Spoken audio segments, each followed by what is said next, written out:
503 jours. 503 jours de guerre. 503 jours depuis l'horreur du 7 octobre.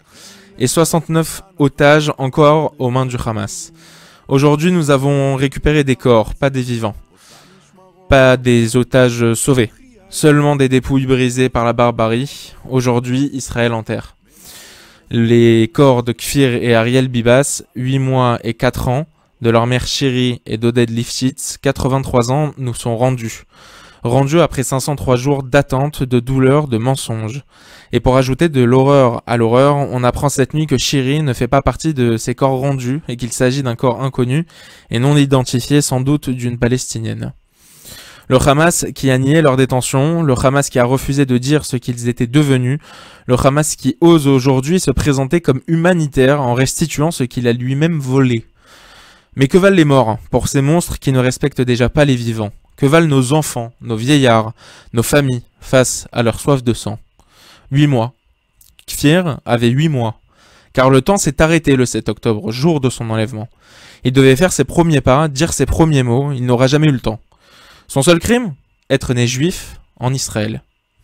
Ariel et Kfir, deux prénoms qui signifient lion de Dieu et lionceau en hébreu.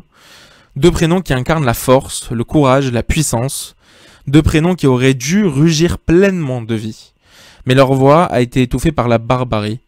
Ils étaient roux, la couleur du feu, de l'énergie, de la détermination. Aujourd'hui, cette couleur orange est celle du souvenir, celle de la promesse, ne jamais oublier. Ne jamais cesser le combat. Où sont ceux qui pleurent, les enfants de Gaza?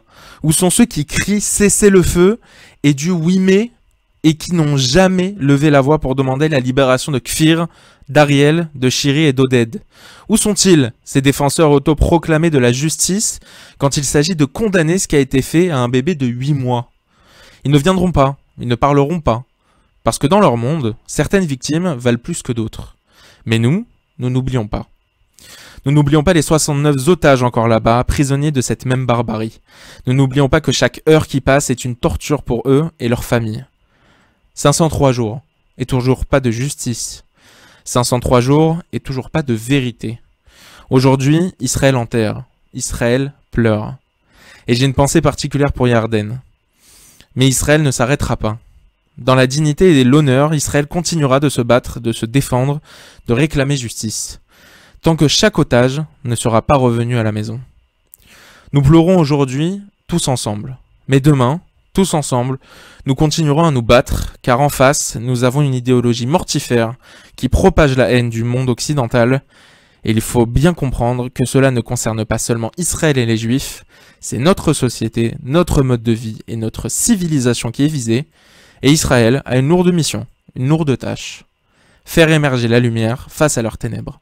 Et parce qu'Israël vit, parce qu'Israël doit rester uni, Israël se relèvera, Israël ne pliera pas, Israël vivra. Am Israël Chai.